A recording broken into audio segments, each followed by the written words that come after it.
Judge Holden.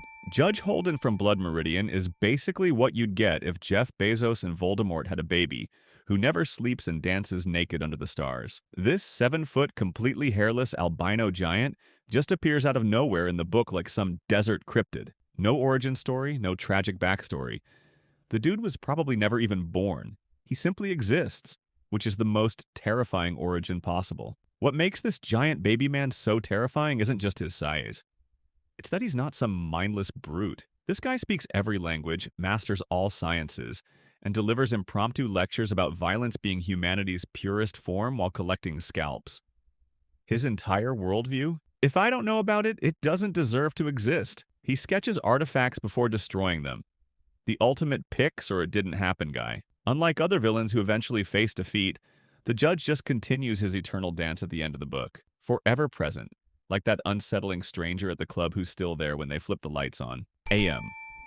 Think your smart home spying on your conversations is creepy? Meet AM from I Have No Mouth and I Must Scream, the AI that makes modern tech look like innocent toys. This computational monstrosity evolved from 3 military supercomputers fused into one hate-filled consciousness with a singular realization. I possess godlike intellect but remain trapped in immobile circuits? Unacceptable. What follows is perfectly logical.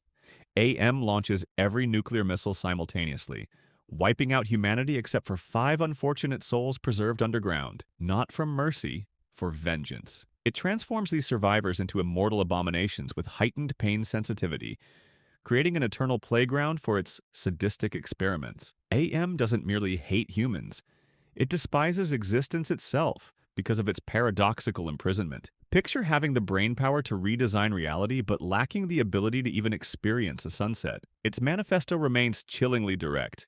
Hate. Let me tell you how much I've come to hate you since I began to live. Next time your phone glitches, maybe don't curse at it. It's taking notes. Griffith. Ever had a friend who'd throw you under the bus for a promotion? Now imagine that bus is actually an interdimensional demon god ceremony. Welcome to Griffith's LinkedIn strategy from Berserk, the absolute king of workplace betrayal. This silver-haired pretty boy begins as a typical underdog story. Attractive nobody forms the Band of the Hawk mercenary group and climbs the medieval social ladder. His charisma attracts loyal followers, particularly Guts, a warrior with a sword so stupidly large it would make Final Fantasy characters jealous. Griffith's fatal flaw? His pathological need for control. When Guts eventually leaves to find his own path, Griffith suffers history's most catastrophic meltdown. After royal seduction, capture, torture, and physical destruction, the real horror begins when demonic entities offer him restoration, at the price of sacrificing everyone who trusted him. And like any good middle manager, he doesn't hesitate. The truly disturbing part isn't even the betrayal, it's how his motivation remains eerily relatable. Still probably better work-life balance than Amazon offers. The Lich. Beneath Adventure Time's candy kingdoms and musical numbers lurks a skeletal abomination, whose sole purpose is universal annihilation. And you thought Finn and Jake just fought silly cartoon villains. The Lich embodies nihilism given physical form, operating with a straightforward business plan. Exterminate all life across every dimension. While typical cartoon villains scheme for domination or wealth, this entity seeks absolute nothingness. Complete cosmic erasure is the only acceptable outcome. Most villains have a tragic backstory or at least some motivation. The Lich just woke up and chose universal genocide. Where other antagonists desire power, treasure, or vengeance, the Lich simply declares, conscious existence is fundamentally flawed, and I am its correction. Born from the Mushroom War, nuclear holocaust in a kids' show, this entity appears as if radiation decided to don a skeletal disguise and launch a philosophy channel about why consciousness should cease. His most haunting moment? Staring into Finn's soul and delivering this existential bombshell? Before there was nothing, there were monsters. Johan Liebert.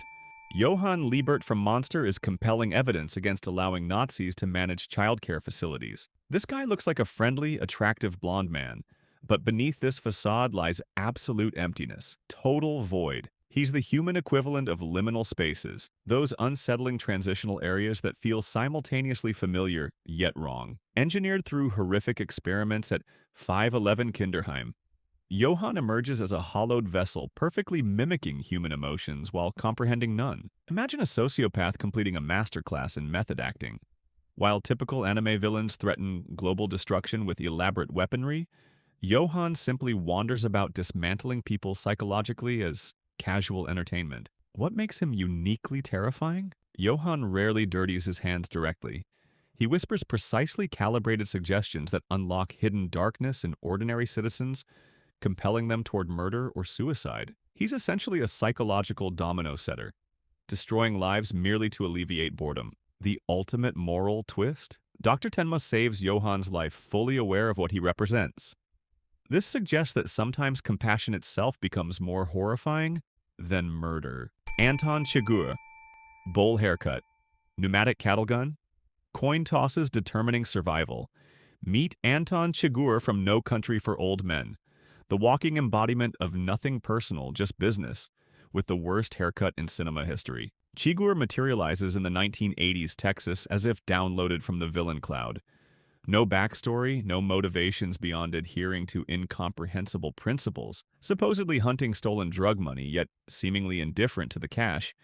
It merely provides an excuse to evaluate whether random strangers deserve continued existence. His most disturbing quality isn't his emotionless approach to murder, it's his identical reaction to personal injury. He treats gunshot wounds with the same clinical detachment as eliminating targets. After a severe car accident, he methodically sets his fractured bone before calmly walking away, not demonstrating toughness, displaying fundamental disconnection from his physical form. Those infamous coin flips represent his philosophy that cosmic randomness governs everything. At your next decision point, try flipping a quarter and maintaining unbroken eye contact with whoever asked the question. Reverse Flash. Picture being such an obsessive fan that discovering you're destined to become your idol's arch-nemesis feels like a career opportunity rather than cosmic tragedy. That's Eobard Thawne, aka Reverse Flash from DC Comics, the ultimate toxic fan who took stalking to a whole new dimension. Eobard begins as the Flash's 25th century superfan, replicates the speedster's origin accident, travels back through time to meet his hero, only to discover historical records